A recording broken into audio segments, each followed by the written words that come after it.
ótimo dia para todos que estão aí nos acompanhando, um bom início de semana para todos vocês que estão nos acompanhando desde a Hora do Agro. Muito obrigada pela audiência de todos que já estão por aqui na nossa programação da BMC News. Está começando agora o BMC Pre-Market comigo, Débora Oliveira, e também a participação dos nossos comentaristas, Alex André, Marco Prado, que chegam daqui a pouquinho por aqui. Hoje a gente vai ter o Eduardo Garuffi também, então não saia da nossa programação, porque tem muita coisa por aqui. A gente está só começando o dia, só começando a semana, mas claro, antes, sempre, como eu gosto de agradecer a audiência de vocês e de lembrar, de já deixar o like aqui na nossa programação, se inscrever aqui no nosso canal para não perder absolutamente nada da nossa programação ao vivo. A gente sempre traz aqui o mercado em tempo real para todos vocês. Mas sem mais delongas, vamos lá começar a falar de mercado, que é o que interessa. Segunda-feira já começou, índices futuros lá nos Estados Unidos, inclusive, operando em leve queda nessa segunda-feira. Agora, olha só, Dow Jones Futuro 0,07 de queda, S&P 500 Futuro 0,03. Somente Nasdaq Futuro que está conseguindo se manter no sinal positivo, 0,04. Mas percebam que estão muito mais próximos ali ao 0 a 0. A Bolsa Americana, que na sexta-feira também já tinha fechado mais ou menos nesse nível, né, de próximo ali ao 0 a 0, acumulando perdas na semana, ou seja, ainda na expectativa por essa decisão do Fed. A gente vai repercutir isso por aqui, né, mas por lá os investidores seguem também nas expectativas dos dados que serão divulgados. Por hoje, inclusive, a agenda é mais esvaziada nos Estados Unidos. Além disso, o mercado fica atento aos balanços das Big Techs. Isso lá fora, tá, gente? Teremos Microsoft, Alphabet, Meta também na quarta-feira, enquanto a Amazon, né, será na sexta-feira e tem expectativa aí de vir acima do esperado. Vamos dar uma olhada, vamos acompanhar, né? Na semana passada a gente já viu o papel da Amazon subindo bastante somente em cima dessa expectativa. Mas eu quero já começar essa edição falando sobre um mal-entendido lá fora. A corretora argentina Max Capital Valores reconheceu a responsabilidade de espalhar o boato de que o governo da Argentina faria uma grande desvalorização do peso, o que levou a moeda do país a uma grande perda de valor frente ao dólar. A empresa disse que lamentava profundamente ter espalhado desinformação sobre a desvalorização da moeda relacionada à taxa de câmbio oficial do país. No comunicado que foi publicado na página do LinkedIn da própria corretora no último sábado, a corretora disse, abre aspas, lamentamos profundamente ter participado inadvertidamente, da disseminação de um boato infundado que não representa a opinião institucional da Max Capital Group, fecha aspas, foi o que disse então esse comunicado da companhia no LinkedIn. Nessa mesma publicação, a corretora explica que a divulgação da fake news para clientes locais e estrangeiros foi resultado de um erro involuntário de um funcionário da empresa que agiu por conta própria com base em boatos falsos. O ministro da Economia, o Sérgio Massa, negou na sexta-feira as especulações do mercado de que o presidente Alberto Fernandes renunciaria e que o governo desvalorizaria sua moeda de acordo com a mensagem de áudio sincera aí de Massa, que foi enviada pelo WhatsApp, né, por um bate-papo de grupo, quando o peso atingiu mínimas recordes. Lembrando, para quem está nos acompanhando, que a Argentina está saindo de uma das piores semanas de volatilidade no mercado nesse ano. A inflação acima do esperado levou os títulos do país a um nível mais baixo esse ano, levando também o governo a aumentar a sua taxa básica e também a implementar novas medidas para proteger as reservas internacionais em declínio. Na sexta-feira, o presidente Alberto Fernandes disse que não concorreria à reeleição, derrubando uma disputa dentro da coalizão governista, né, de esquerda, para escolher um candidato antes das eleições de outubro, enquanto tenta desacelerar a inflação anual de 104%. E é para poder a gente repercutir já esse assunto, eu quero trazer eles por aqui. Nossos comentaristas do dia, Marcos Prado, Alex André, Eduardo Garuffi, que também já está por aqui. Muito obrigada pela companhia de vocês, meninos. Uma ótima semana para todos vocês, mas eu quero já começar falando sobre esse boato. Olha a fake news aí que já andou movimentando a expectativa por aqui, inclusive, né, entre os comentários ali de corredores do mercado, é que essa segunda-feira a gente já deveria ter um anúncio oficial, né, de que estaria realmente o país ali quebrado, admitindo então essa quebra ali do peso argentino. Marco, o que significa primeiro para a imagem da corretora, o que fica, né, de recado em cima disso, dessa questão da fake news? Um problema que, pelo visto, não é só daqui do Brasil, não é só dos Estados Unidos, vai aí se alastrando por tudo quanto é de país, né? Bom dia. Bom dia, Débora. Bom dia, Alex. Bom dia, Edu. Bom dia, Faria Lima, todo mundo que está assistindo a gente. Será que é boato mesmo? Esse é fake news da corretora? A Argentina vive um momento realmente muito difícil, né? Uma inflação de 104,3% ao ano. E a torneira sempre ligada ainda, imprimindo dinheiro. Isso a gente sabe que ela financia a própria dívida, né? Então a Argentina aí, os boatos, a gente não sabe até o quanto realmente é verdade ou é mentira. O que é verdade mesmo, a gente sabe que o dólar paralelo, lá o Blue, né? Ele tá na média de 455 pesos por dólar, né? Muita coisa. A Argentina, ela vive um momento muito delicado, a reeleição aí do presidente Alberto Fernandes, que não vai concorrer à eleição em outubro, vão ter que achar um outro candidato. E o Brasil, o que o Brasil tem a ver com isso, né? A Argentina é um parceiro comercial, principalmente no setor automotivo, né? 70% das peças para fabricadas, os veículos, são vendidos para lá. E, de uma certa forma, a gente acaba sentindo também.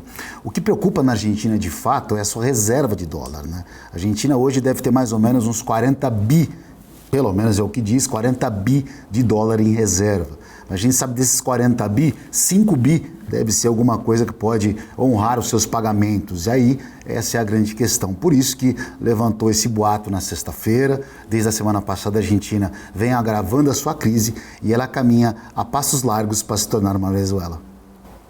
Alex André, e aí, rumores ou não? Até abri aqui, viu, gente, no nosso telão, eu tava dando uma olhada, é uma nota gigantesca aí dessa corretora, tá aqui no LinkedIn da própria companhia, mas é uma nota bem grande, eles trazem realmente para eles, né, toda a responsabilidade por esse, que eles dizem, boato que foi divulgado, Alex. Débora, bom dia, né? Bom dia, Marco, Garufo, todo mundo que nos acompanha. Acho que essa questão da Argentina reacende uma preocupação que o Marco disse muito bem, né? Ou seja, a corda está muito bamba, né? E os argentinos sabem que uma hora isso vai estourar. Então acho que, Débora, mesmo que seja uma fake news, né, que foi divulgado hoje, de uma hora ou de outra vai ser divulgada alguma notícia nessa magnitude, uma magnitude muito, né, grave, mais do que já está acontecendo na Argentina, né? Como o próprio Marco falou, uma inflação de 3 dígitos, né? Um presidente que não vai querer se reeleger por motivos óbvios. Então acho que é um ponto muito importante, que a gente sabe que tem ali uma bomba, né, que a ser estourada. A gente não sabe quando isso vai ser, quando isso vai acontecer, mas ao meu ver, Débora, não temos boas perspectivas, claro, né? Isso é muito óbvio falar isso, mas acho que é um ponto interessante, que até a política de governo não mudar, que vai ser esse governo atual, né? Até a gente não saber o novo governante, então a gente vai ter aí, enfim, um viés mais negativo e parece que, não vou dizer que é só o começo, mas parece que está continuando as más notícias e não vejo um racional, enfim, algum tipo de pensamento que isso possa acabar agora no curto, médio prazo, tá? Perfeito, e fica a importância, desculpa, só para concluir, Alex, e fica também a importância, né, do fiscal, né? Já que a gente está no momento brasileiro fiscal aí, no arcabouço, né? A importância de um pacote ali para que não aconteça isso aqui. Como aconteceu, por isso que eu falei, não faz sentido a gente pensar em algo diferente para a Argentina se o governante, né, se os governantes lá são os mesmos. Tem que esperar aí uma nova eleição até lá e, infelizmente, mas aqui no Brasil é o mesmo dilema, Marco, que a gente está passando. É isso, Eduardo Garuffi, bom dia para você. Primeira vez a gente se encontrando por aqui, a gente ainda não tinha se encontrado comigo aqui à frente do Free Market. Obrigada pela sua companhia. Vamos lá, essa Argentina aí, né? Disse, não me disse, danado acontecendo, hein? Eles não, bom dia a todos, bom dia turma, olha, eles não aprendem, né? A gente também não, né? Mas a Argentina especialmente não aprende. Eu acho que vale para quem não conhece um pouco da história da Argentina, pelo menos até 2020, a última vez que eu peguei o dado, a Argentina ainda tinha uma renda per capita maior que a do Brasil, mesmo com a sequência nos últimos 50 anos de situações políticas. Então, é uma pena. Eu gosto muito de lá, fui e vou muitas vezes à Argentina. É uma pena que continuam não aprendendo a votar, a decidir as prioridades, o próprio povo decidir qual é a prioridade para o próprio país, né? Esse tipo de política mais populista acaba gerando esse tipo de efeito. Não se fabrica dinheiro, na verdade se fabrica dinheiro, mas com consequência, né? E isso vem se mostrando na Argentina. E aqui no Brasil, né, como vocês já começaram a falar, já voltaram atrás de algumas taxações, algumas coisas, vamos ver o que vai acontecer com o arcabouço. Eu tenho bastante preocupação, mas não acho, como muitas pessoas acham, não acho que o Brasil, pelo tamanho que é e por algumas outras características, chegaria numa situação hoje igual da Argentina tão rápido. Precisaria de muito esforço para isso acontecer. Perfeito. Inclusive, falando da agenda daqui do Brasil dessa semana, né? Por aqui, o IPCA é o grande destaque dessa semana. A divulgação está marcada aí para essa quarta-feira. A expectativa é de forte queda nos dados de inflação. Na sexta-feira também, né? Ainda aqui no Brasil, saiu o PIB de fevereiro e desemprego em março. Lá nos Estados Unidos, como eu falei mais cedo, Fed Boys já entraram aí no período de silêncio.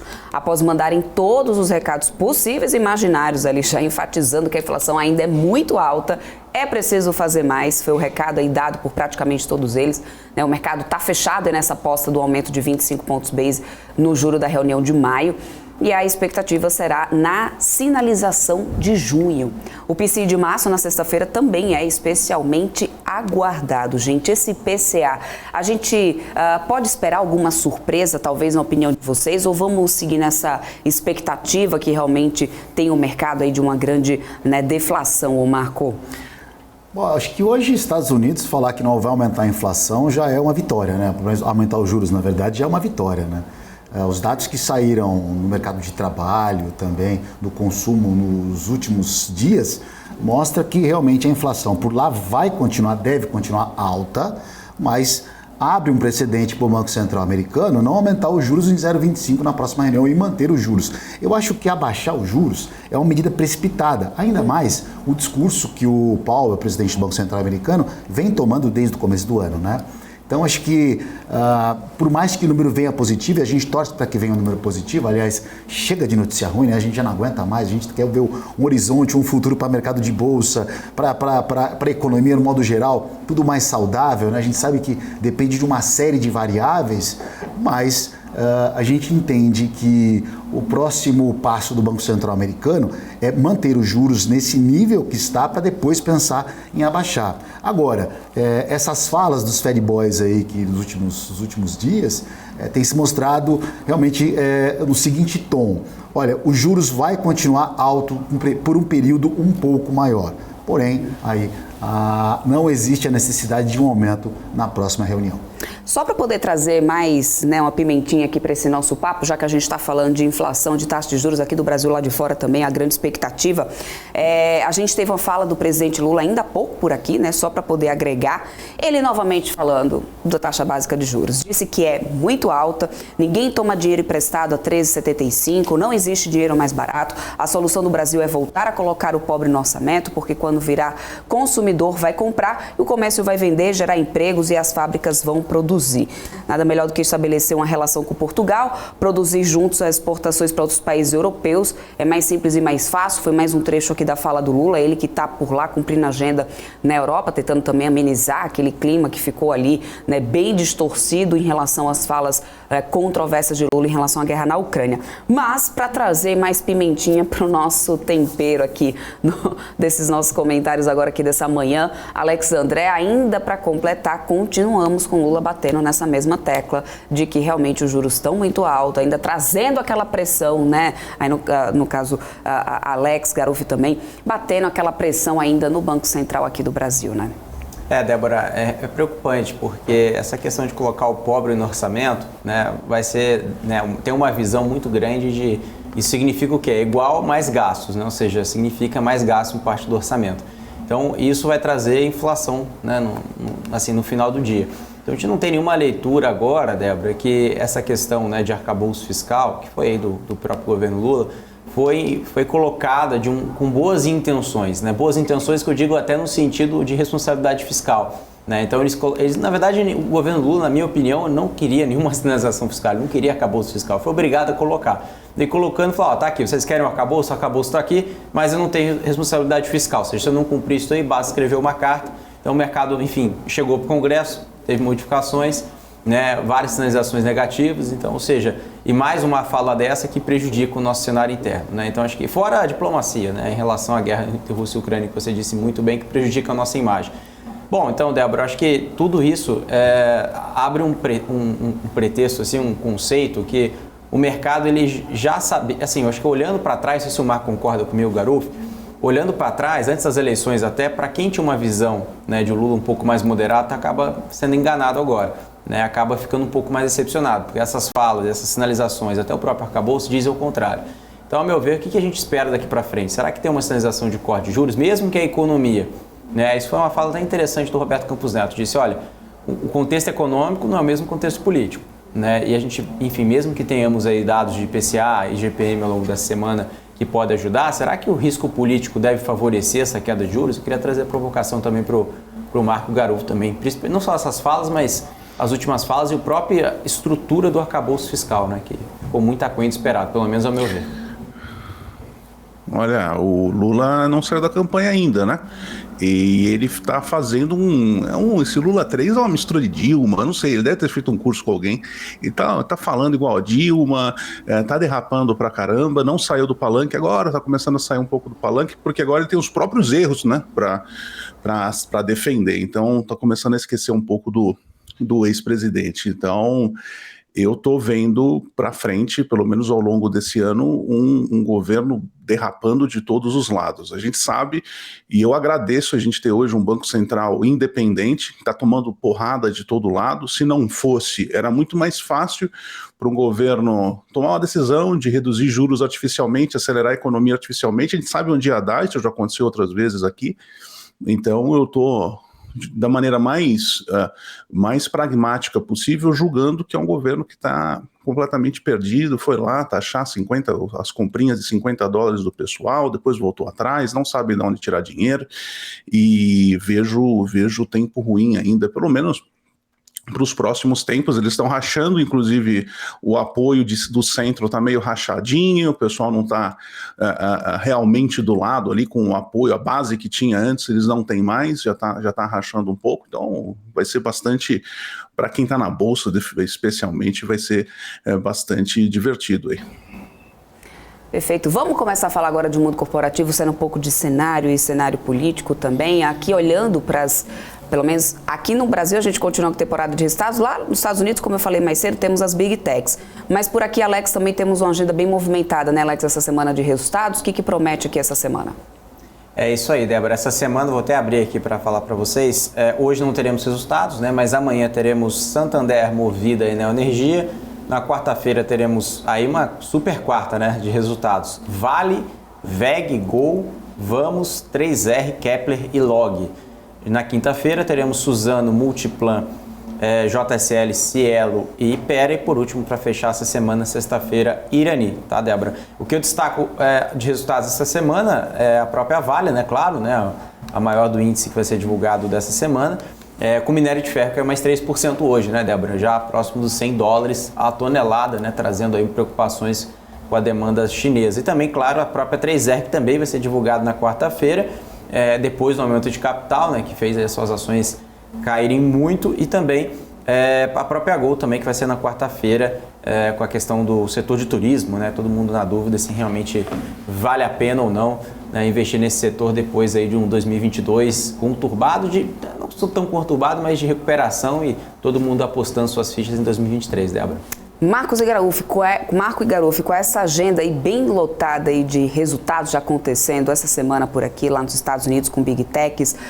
Vocês estão com alguma oportunidade aí no radar para os investidores para essa semana? Tem algum papel, algum setor em específico que o investidor deveria ficar de olho aqui? Eu vou trazer até algumas outras coisas depois do intervalo, mas já queria um spoiler aqui de vocês, começando com o Marco.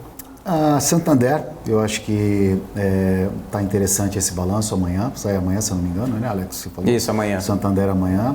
E a Vale, né? O principal ativo da carteira do nosso índice, queda de minério de ferro. Eu acho que é um balanço bastante interessante, vou acompanhar. Se bem que essa produção agora não deve cair muito no balanço anterior, né? Então, acho que Vale ainda não está comprometedora. Agora, as empresas de tecnologia lá dos Estados Unidos, eu acho que ainda merece uma atenção especial, porque não estou otimista. Garoffi. Tem empresas lá fora, que é onde eu olho bastante, e algumas empresas que estão no meu radar, inclusive para minha carteira. Uma delas que foi um destaque nosso semana passada é a Intel. A Intel, ela tem um case, bom, todo mundo conhece a Intel, ela tem um case excelente, empresa com pouca dívida, bom caixa, sólida, líder de mercado na área dela, que vem dando desconto nas últimas semanas, quiçá meses, aí com um desconto muito bom. Eu sou velho investor investor, então eu gosto de comprar a empresa bastante descontada e vou deixar a Intel para quem gosta de ler balanço, pegar os números, entender como é a configuração da empresa, quantitativamente, qualitativamente. Intel é uma empresa para se olhar. Perfeito. Eu vou para um rápido intervalinho comercial. Na volta, aí a gente já começa a ter os índices futuros operando por aqui. A gente já traz também análise aqui junto com o Garuf desse comportamento do índice para hoje. Também do dólar logo em seguida. Temos notícia de hoje, JHSF, Braskem, tem muita coisa por aqui ainda. Então a gente vai para um rápido intervalinho comercial. Na volta a gente continua falando muito mais de mercado por aqui. Até já.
BMC News, informação que gera valor.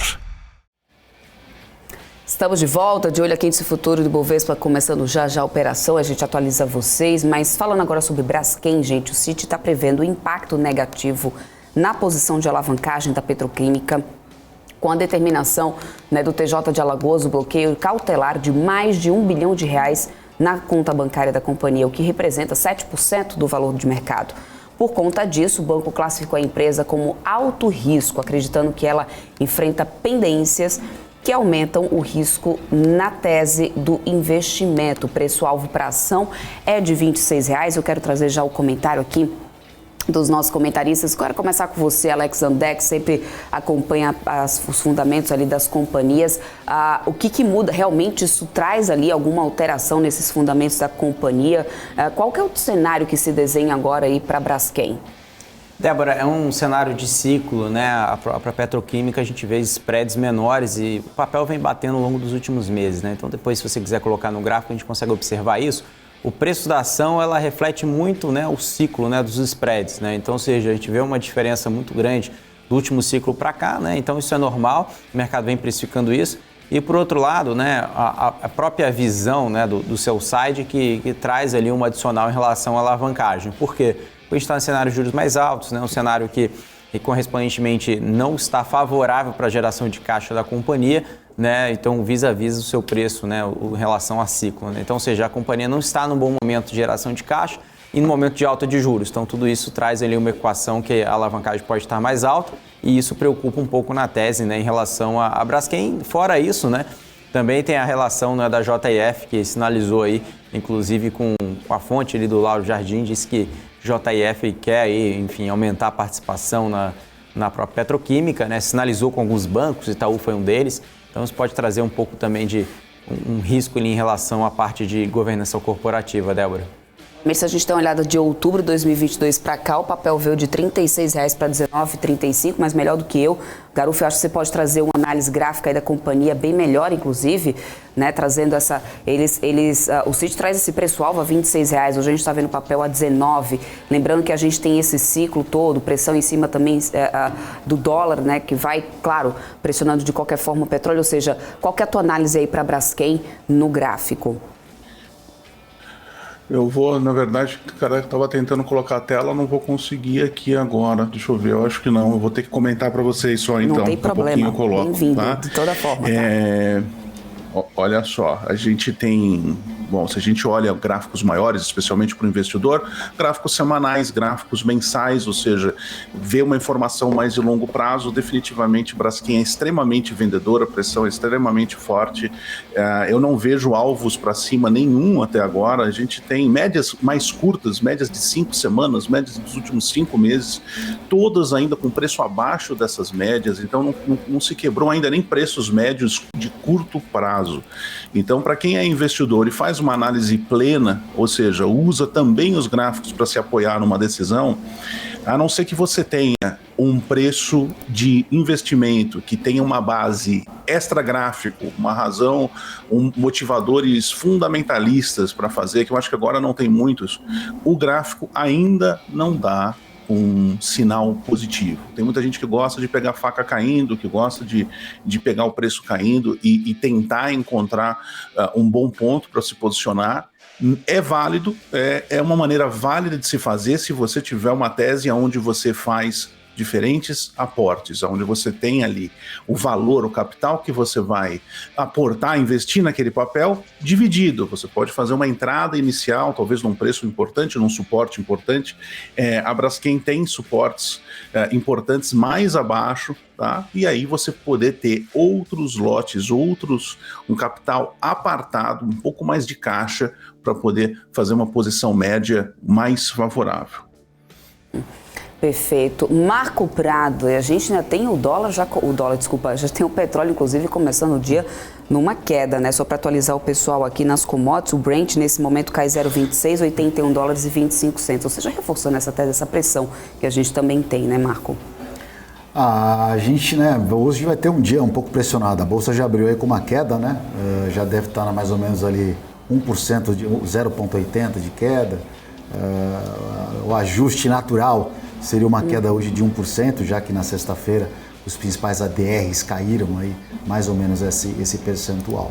Mas quando a gente fala de algum papel específico, no caso do Braskem, não sei quem está tomando aí um prejuízo de mais de 30%, né, e está casado com papel, os grandes fundos ainda continuam colocando na carteira, porque ainda é um ativo teoricamente promissor, né? Então, a não ser que o perfil seja daquele investidor especulador, que esse sim tem que sair da posição em qualquer notícia negativa, porque ele está no giro. Para quem está na posição do papel, a gente sabe que não só esse papel, como vários papéis aí da carteira do índice Bovespa ainda continuam em promoção. Isso aí, só para atualizar o que o Marco estava falando aqui para vocês, para ilustrar, 0,84% de queda para o índice futuro do Ibovespa agora, nos 105.270 pontos, é assim que a gente vai abrindo com o índice futuro nessa correção, enquanto no dólar futuro alta de 0,45, moeda americana aqui cravada nos R$ 5,08. Daqui a pouquinho o Garuf traz o comportamento desse gráfico dos índices para a gente, mas antes, deixa eu trazer a prévia operacional, gente, da JHSF.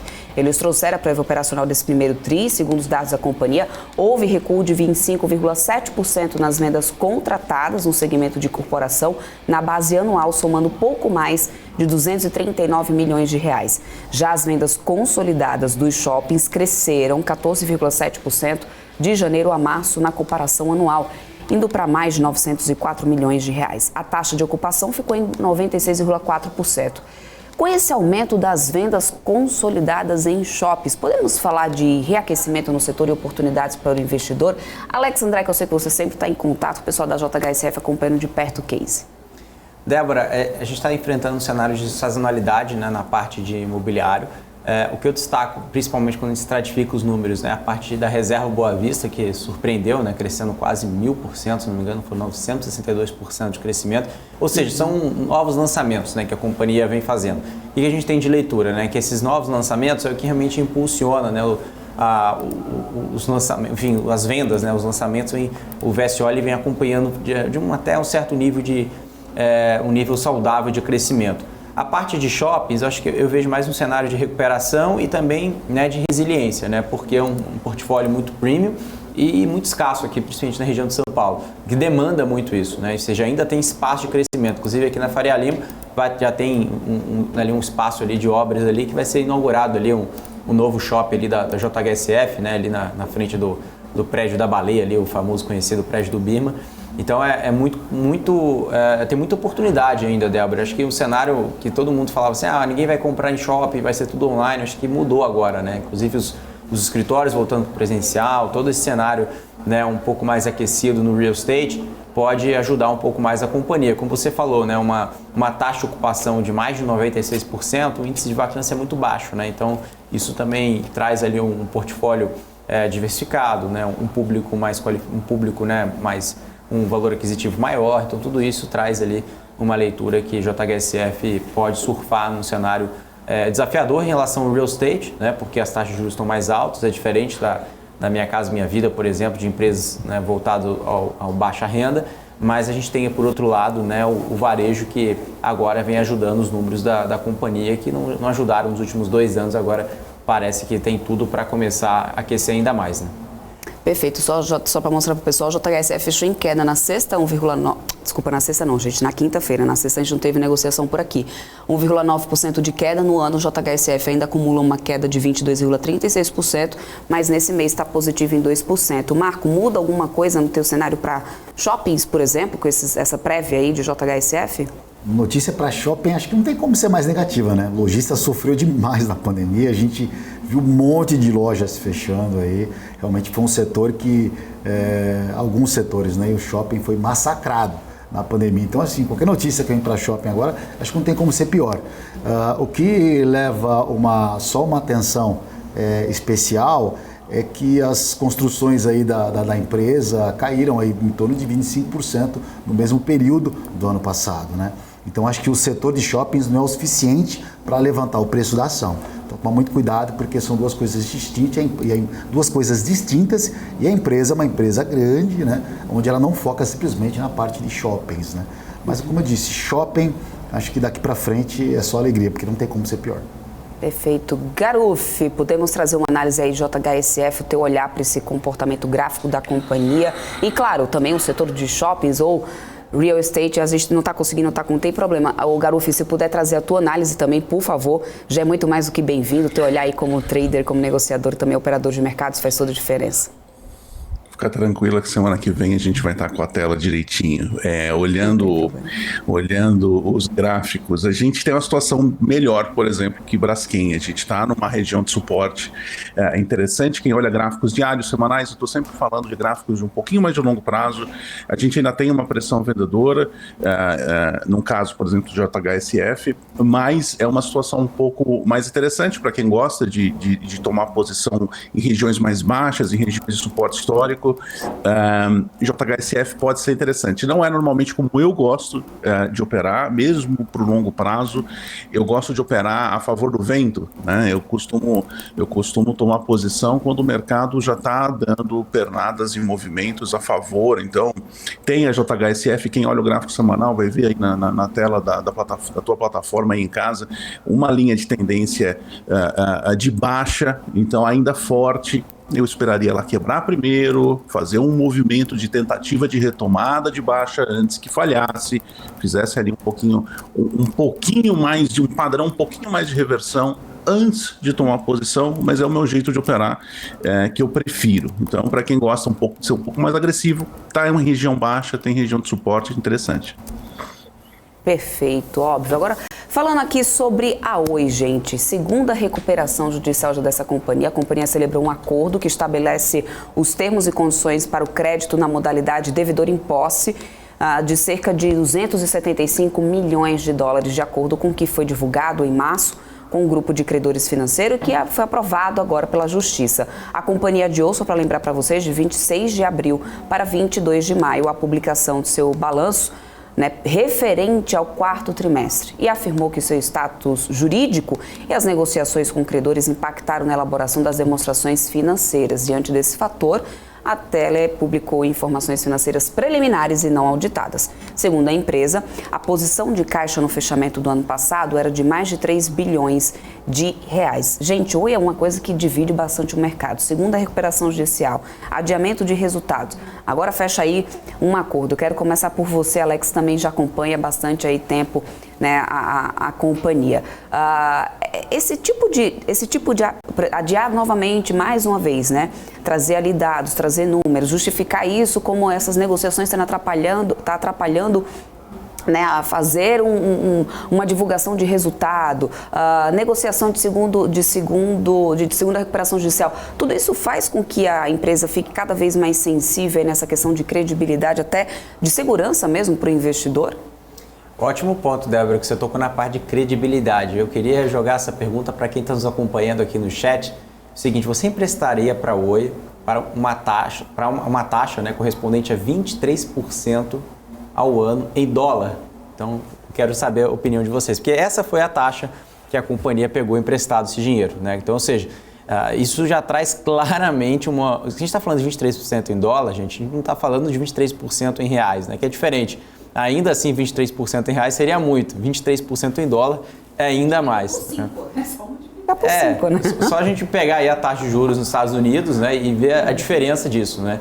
Então, acho que é uma mudança total de paradigma em relação à posição não só de caixa, como a Débora comentou muito bem, mas também a posição, né, estratégica da companhia. A gente sabe que essa segunda recuperação judicial traz aí maiores preocupações do que a primeira, e a companhia nem conseguiu divulgar o balanço ainda. Então, acho que essa é a provocação que eu quero passar, né? Porque todo mundo olha assim e fala, não, a Oi eu comprei, faz sentido, uma hora vai voltar, mas olha na visão de credor, não de acionista, né? Você emprestaria para a Oi a 23% ao ano em dólar? Essa é a provocação que eu queria fazer para quem está nos acompanhando. Vou ficar de olho no chat também, porque uma coisa é a visão de equity, né? Outra visão, né, um pouco, porque quanto maior a taxa, maior o risco de default, né? O risco de atraso, o risco de não pagamento. Vi de Light, não é o que está acontecendo com a Light, né? A Light também vem cogitando aí, tem recuperação judicial, né? Já fez um waiver aí para não pagar agora nos últimos dias. Então vamos acompanhar aí, porque realmente é outra companhia que parece que essa novela não vai acabar tão cedo, Débora. Você emprestaria, Marco? Não, tô emprestando, pegando emprestado, Débora, não tô emprestando mais nada. Pô, o cara vai comprar ação da Oi, tá a mesma coisa que comprar em leilão de carro batido. Sabe quando você vai no leilão de carro batido? Você fala, pô, vou comprar o carro. Não tem como investir numa empresa dessa, não dá. É brincadeira, né? É Oi, Americanas. É melhor o cara ficar fora de mercado financeiro do que entrar nessas roubadas aí. Isso que a dívida deve estar, que um monte de banco aí, se eu não me engano, só o Bradesco está com quase 34 milhões ali. Enfim, resumindo, acho que eu já dei minha resposta aí em relação ao Oi, viu? Tô sabendo aqui que o Garufo agora conseguiu trazer um gráfico aqui pra gente, né, Garufo? Olha aí, mais rápido do que ligeiro, olha. Ótimo. Perfeito. E aí, mas antes disso, você emprestaria, Garufo? De jeito nenhum. Olha só, o pessoal às vezes quer economizar a caminhada até a loteria da Caixa para comprar um bilhete de Mega Sena e compra essas porcarias. Desculpa, gente, isso aqui não é um papel investível, se houver esse termo. Isso aqui não é um negócio para investir.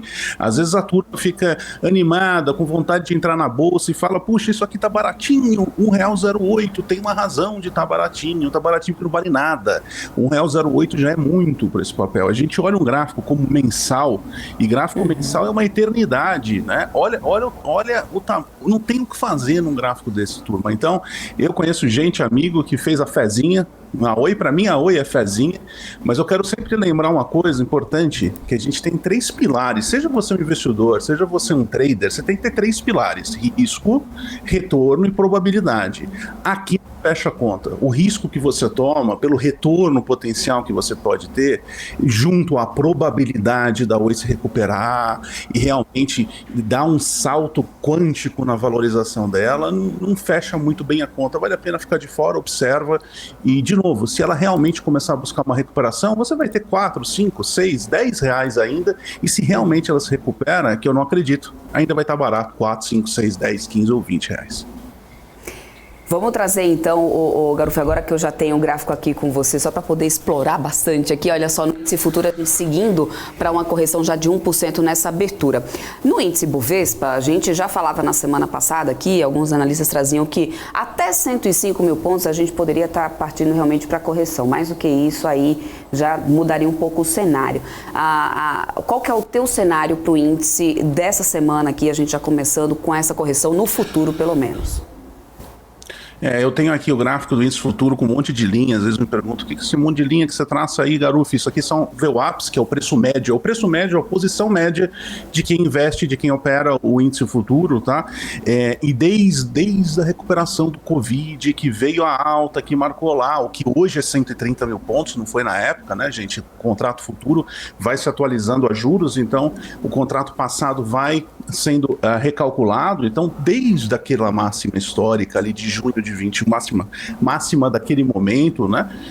Ele vem trabalhando num preço médio absoluto. É uma coisa que eu já tinha comentado aqui na BMC para vocês, que é um preço médio que está ali, né? Essa faixa de Gaza, eu chamo de faixa de Gaza, que é essa faixa aqui, que o índice, vamos falar aqui do futuro, ó, 109 até 113, 114. Essa faixa com essas 3 linhas é uma faixa de briga, porque tem muita gente montando posição para compra e tem muita gente devolvendo posição. Então, enquanto isso ficar nessa bagunça aqui, enquanto isso aqui realmente não vencer, a gente não ter ali um preço que forma e descola dessa região, formam semanas sequenciais se descolando dessa região, a gente não deve ter muita esperança. Então, cuidado.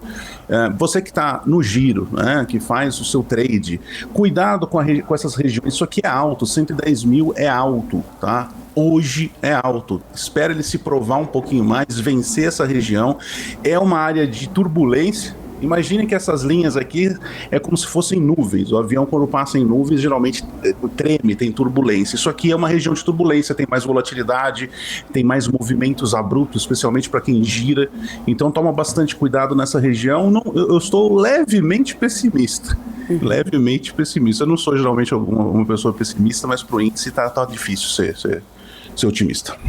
Nos últimos tempos não tem sido fácil mesmo, né, o Garufo? Bom, deixa eu só trazer aqui pro pessoal rapidinho e aí, enquanto isso eu vou me despedir do Alex André e também aqui do Marco e fico aqui com o Garufo, só para poder atualizar vocês. Segunda-feira é dia de Boletim Fox, então a gente já tem aqui, ó, bmcnews.com.br, tá aqui, ó, uma matéria completinha do Eduardo Saraiva, lá da nossa redação, atualizando o nosso portal aqui em tempo real para vocês. Ele que explica o Boletim Fox da segunda-feira, mercado volta a elevar a inflação para 2020. 2023. A estimativa para o Produto Interno Bruto de 2023 foi para 0,89%, de 0,85% da semana passada. Então, se você quiser ficar por dentro aí, né, do que saiu do Boletim Focus, na reportagem aqui do Eduardo, a gente já tem tudo bonitinho, olha só, economistas voltaram a levar as projeções para a inflação 2023, assim como o crescimento da economia brasileira, conforme mostrou o último levantamento do Boletim Focus, foi divulgado agora há pouco, nesta segunda-feira, pelo Banco Central aqui do Brasil. Marco Alex André, com essa notícia aqui do Boletim Focus, eu vou me despedindo de vocês, eu quero um recadinho de vocês aqui para esse início de semana apenas, né, Marco? Bom, PCA mais do que nunca importante para essa semana. Então, com essa Boletim Focus, com essa alteração um pouco para cima da projeção para a inflação, e a gente tem a semana inteira pela frente para dados importantes na economia brasileira, né? Então, acho que o IPCA ficou mais ainda no radar do que outro momento aí em relação com esse dado do Boletim Focus já para esse início de semana. Alex André. Débora, apesar desse número não me surpreender, né, seja de IPCA para cima, e o crescimento marginal também do Brasil, que ainda, a meu ver, pode até surpreender, mas eu vejo que a inflação ainda vai continuar alta e o mercado, assim, olhando uma conjuntura de bolsa, né, e até de dólar, de todas essas conjunturas, a gente ainda não precificou um risco político, né, na curva de juros, né, então isso ainda pode piorar ainda mais, a ver ainda que não temos uma definição desse arcabouço e nem mesmo da própria reforma tributária, que isso é o cerne, né, a base de toda a conjuntura fiscal para ter uma queda da Selic, enfim, dos juros futuros, etc. Então, acho que agora o mercado, nesse contexto de hoje, o mercado ainda não precificou totalmente esse risco político que nós temos, que todo mundo sabe que paira, que acontece, mas, ao meu ver, ainda isso, a vista de inflação vai continuar alta por mais tempo e o Focus, mesmo que seja atrasado, ele vai aumentando marginalmente ao longo das últimas segundas-feiras, né? Perfeito, quero me despedir de vocês dois. Muito obrigada, meninos. Até amanhã. Até amanhã. Vou continuando aqui com o Garuf para poder a gente trazer um pouco desse cenário, só para poder ficar o recado, hein, gente? bmcnews.com.br, entra lá no nosso portal e você consegue também ficar atento às notícias ali em tempo real. A nossa redação está, né, a todo momento atualizando as notícias para vocês ali também no nosso site. Garuf, a gente também já tem um dólar futuro por aqui, não dá para poder a gente deixar de falar desse dólar, moeda americana que voltou a ficar acima dessa marca psicológica, né, dos R$5. A gente começa já, inclusive, aqui essa semana, a alta de 0,39%. Qual que é o teu cenário para o dólar, Garuf? A gente tem uma grande interrogação nesse dólar, né? Tem aqueles que acreditam que o dólar vai para R$7 e tem aqueles que acreditam em R$4, ou seja, também é uma coisa que divide bastante o mercado. Mas o teu cenário para o dólar, qual que é? Eu acho que nem no céu, nem na terra. A gente, 2 semanas atrás, semana passada eu não pude estar aqui, na retrasada eu mencionei isso. A turma estava na semana retrasada comentando bastante dessa queda da semana de 17 de abril, que tinha levado o dólar a R$4,90, a turma comemorando, já indo lá na CVC comprar o ticket para Disney, né, até ajudar a CVC também listada em bolsa e tudo mais. E eu até comentei, falei, turma, toma cuidado, porque essa média longa aqui que eu tenho aqui, não dá, é difícil de ver na tela de vocês, mas é uma média de 200 semanas. Eu vou até colocar ela um pouquinho maior para ver se a gente consegue enxergar bem para vocês que estão aí do outro lado assistindo a gente. Essa média são 200 semanas e o dólar, ele vem historicamente respeitando essa média, inclusive nesse fundinho duplo gráfico que ele formou aqui em 2022, ele respeitou. Desde então, esse ambiente lateral que ele está formando aqui, 5,40 é bastante coisa, hein, turma? Uma volatilidade de 40 centavos é bastante esse range, essa faixa de preço. Então, quando ele perdeu aqui nessa semana, eu falei, gente, toma cuidado, isso aqui pode ser um trap, né? Na semana do dia 10, isso aqui pode ser um trap. Por hora parece que está sendo. Então, eu tenho uma faixa, Débora, que eu gosto mais de comprar. Então, por hora, a minha faixa é 4,60 a 5,10, eu tô mais comprando, tá? Porque enquanto o dólar de fato não fecha um movimento que mude esse padrão, e o que seria mudar esse padrão, turma? É realmente perder essa região aqui e fazer um movimento como esse, ó, perder esse fundo, vir e começar a fazer algo nesse sentido, eu não pensaria num dólar a 4, que nem o pessoal está falando. Então, enquanto ele não cair, chegar em 4,50, testar 4,50, é muito otimista dizer a 4. Eu acredito que nem no macro o dólar a 4 é o dólar mais correto hoje para a nossa situação. Esse dólar de R$5 me parece que está sendo um dólar relativamente equilibrado. É caro para a gente sabe que tudo ficou muito mais caro, mas eu tô acreditando em uma semana que volte a ficar de novo acima dessa média. Então, esse ponto que ele está aqui, vou colocar bem grande para a turma poder assistir aí, quem está em casa e trabalhando, é um ponto para mim chave. 5,085 é a média histórica de 200 semanas, vou ficar de olho nela e se fechar acima, volta de novo para essa área de briga aí, Débora. Só para a gente encerrar, Garufi, lembrando que a gente tem resultado da Vale essa semana, como os meninos muito bem disseram, tivemos a prévia já da companhia, temos queda forte da commodity, inclusive nessa primeira sessão dos contratos futuros da Liam, mais de 3% de queda, então eu queria que a gente pudesse traçar esse cenário aí no gráfico para Vale, lembrando que a gente tem agora esse peso aí desse minério, nessa queda que a gente tem acompanhado, né, Garufi? Vale num canal, desde que ela recuperou do Covid, que marcou lá R$100, ela vem trabalhando num canal, tá? Ela tá lateral, ela estava lateral, mas ela vem canalizando. Então esse topo aqui de R$95, ela não quer passar de jeito nenhum. Ela tá agora num ponto que eu gosto, é uma média importante, é uma média de 20 meses, mas eu acredito que ela tem mais para onde ir, ela tem mais para baixo aqui. Essa região aqui baixa dessa linhazinha de tendência aqui é uma região que ela pode ir facinho. Então, turma, observar aí a região dos 70 redondo, pode ser uma região interessante, que pode vir, que podem aparecer compradores. Por hora, o que está se formando é um pouco feio em preço. Então eu esperaria aí, quem quer acumular mais Vale, graficamente, começar a olhar oportunidades ali em R$70. Perfeito, Garufi. Para encerrar sua participação, algo que você está deixando aí no seu radar para essa semana? Não, de papéis não, tá? Eu tô bastante... As posições em carteira que eu tenho, elas já estão montadas.